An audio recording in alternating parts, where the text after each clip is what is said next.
بسم اللہ الرحمن الرحیم۔ السلام علیکم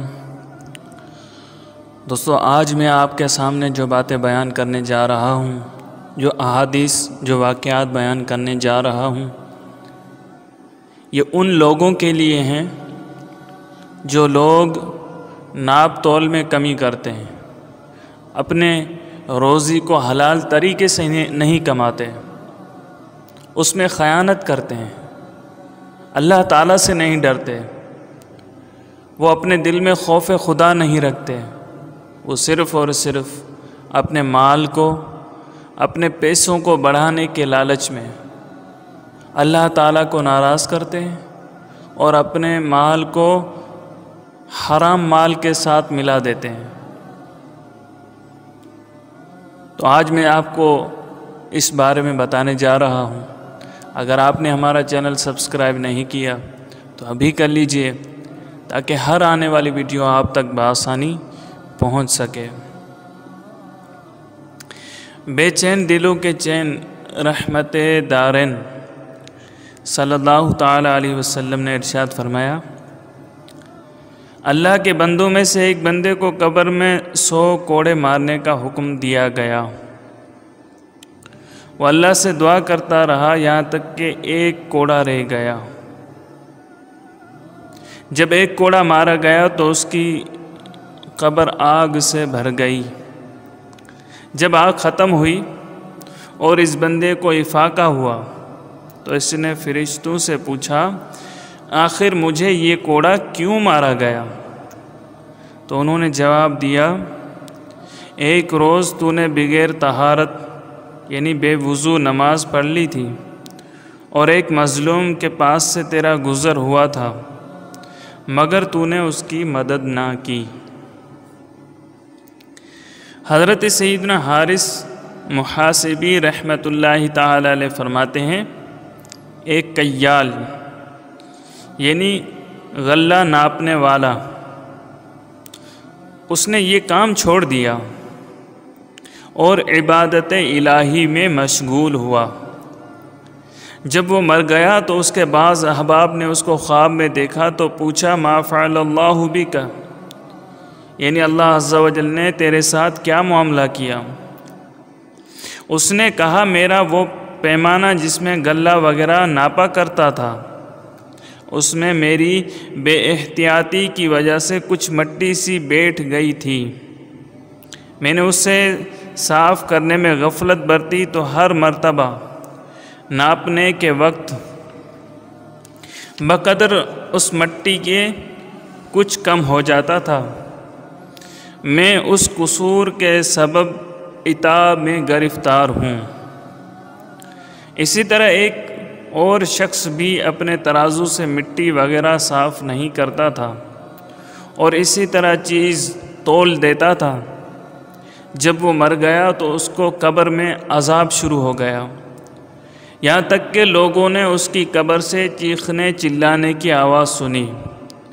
بعض صالحین رحمہم اللہ المبین یعنی نیک لوگوں کو قبر سے چلانے کی آواز سن کر رحم آ گیا اور انہوں نے اس کے لیے دعائے مغفرت کی تو اس کی برکت سے اللہ تعالی نے اس کا عذاب دفع کر دیا۔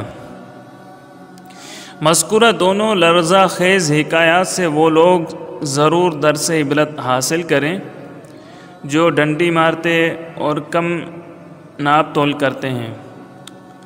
مسلمانوں، ڈنڈی مار کر، کم ناپ کر بعض اوقات بظاہر مال میں کچھ زیادتی نظر آ بھی جاتی ہے، مگر ایسی آمدنی کس کام کی؟ بسا اوقات دنیا میں بھی اس قسم کا مال وبال بن جاتا ہے۔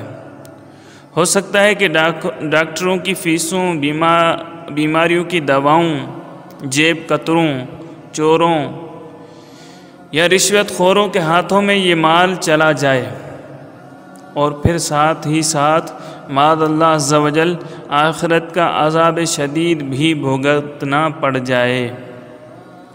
کر لے توبہ، رب کی رحمت ہے بڑی، قبر میں ورنہ سزا ہوگی کڑی۔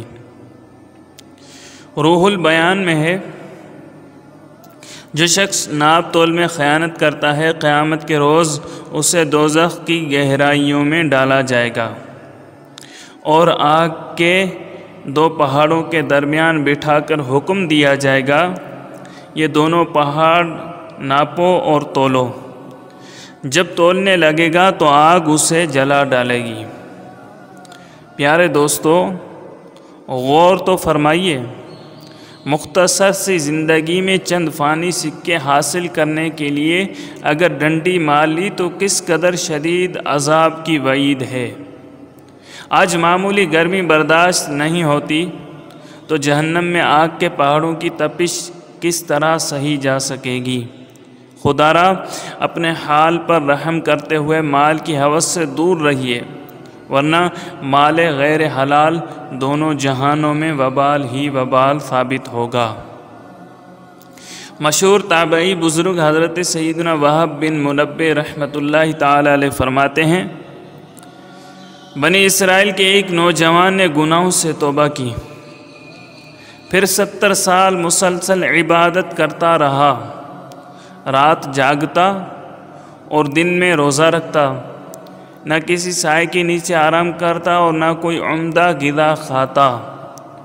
جب اس کا انتقال ہو گیا تو اس کے بعض دوستوں نے اسے خواب میں دیکھ کر پوچھا، ما فعل اللہ بک، یعنی اللہ تعالیٰ نے تیرے ساتھ کیا معاملہ کیا؟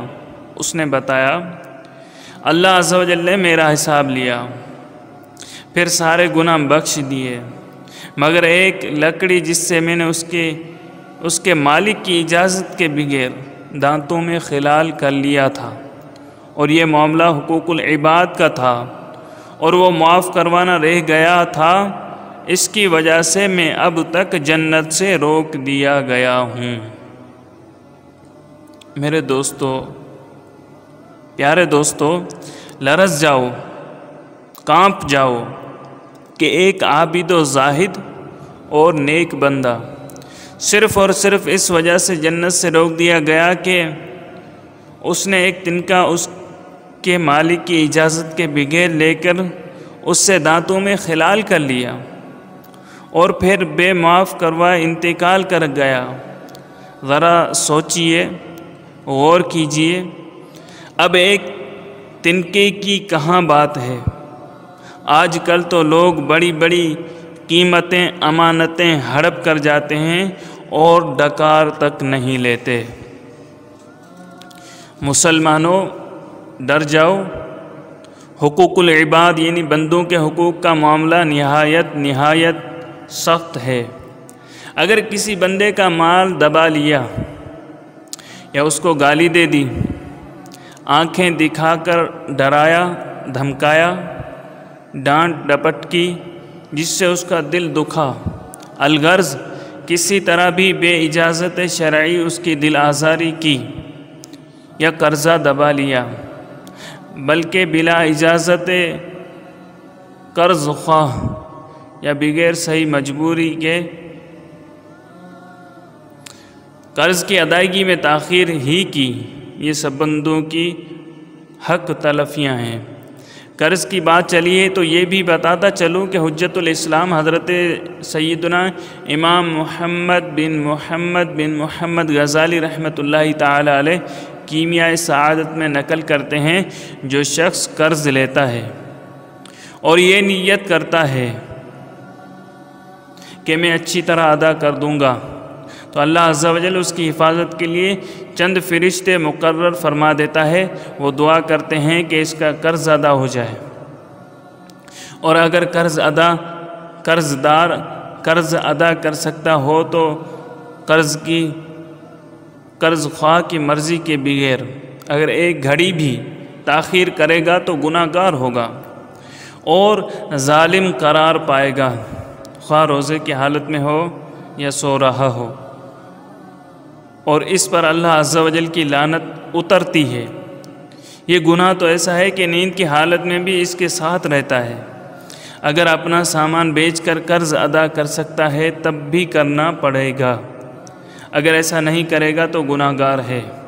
اس کا یہ فعل کبیرہ گناہوں میں سے ہے، مگر لوگ اسے معمولی خیال کرتے ہیں۔ میرے آقا اعلیٰ حضرت امام اہل سنت مولانا شاہ امام احمد رضا خان رحمۃ اللہ تعالی علیہ سے قرضے کی ادائیگی میں سستی اور جھوٹے حیل و حجت کرنے والے شخص زید کے بارے میں استفسار ہوا تو آپ رحمۃ اللہ تعالی علیہ نے ارشاد فرمایا، زید فاسق و فاجر، مرتکب کبائر، ظالم، کذاب، مستحق عذاب ہے۔ اس سے زیادہ اور کیا القاب اپنے لیے چاہتا ہے؟ اگر اس حالت میں مر گیا اور دین یعنی قرض لوگوں کا اس پر باقی رہا، اس کی نیکیاں ان قرض خواہوں کے مطالبے میں دی جائیں گی، اور کیوں کر دی جائیں گی یعنی کس طرح دی جائیں گی یہ بھی سن لیجئے۔ تقریباً 3 پیسہ دین قرض کے عوض یعنی بدلے 700 نمازیں باجماعت دینی پڑیں گی۔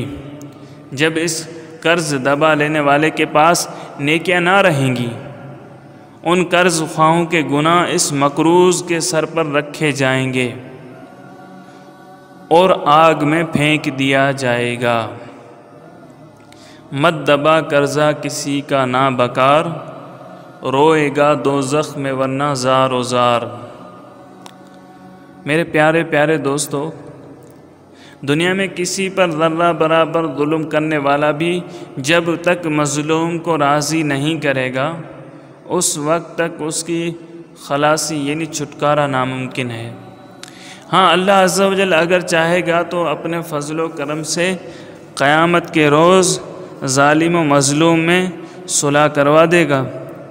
بصورت دیگر اس مظلوم کو ظالم کی نیکیاں دے دی جائیں گی۔ اگر اس سے بھی مظلوم یا مظلومین کے حقوق ادا نہ ہوئے تو مظلومین کے گناہ ظالم کے سر پر ڈال دیے جائیں گے اور وہ جہنم رسید کر دیا جائے گا، العیاذ باللہ۔ تاجدار مدینہ منورہ سلطان مکہ مکرمہ صلی اللہ تعالی علیہ وسلم نے صحابہ کرام علیہم رضوان سے استفسار فرمایا، کیا تم جانتے ہو کہ مفلس کون ہے؟ صحابہ کرام علیہم رضوان نے عرض کی، یا رسول اللہ صلی اللہ علیہ وسلم، ہم میں سے مفلس وہ ہے جس کے پاس درہم اور دنیاوی ساز و سامان نہ ہو۔ تو آپ صلی اللہ تعالی علیہ وسلم نے ارشاد فرمایا، میری امت کا مفلس ترین شخص وہ ہے جو قیامت کے دن نماز، روزہ، زکوٰۃ تو لے کر آئے گا، مگر ساتھ ہی کسی کو گالی بھی دی ہوگی، کسی کو تہمت لگائی ہوگی، اس کا مال ناحق کھایا ہوگا، اس کا خون بہایا ہوگا، اس کو مارا ہوگا۔ پس ان سب گناہوں کی وجہ سے اور ان کے بدلے میں اس کی نیکیاں لی جائیں گی۔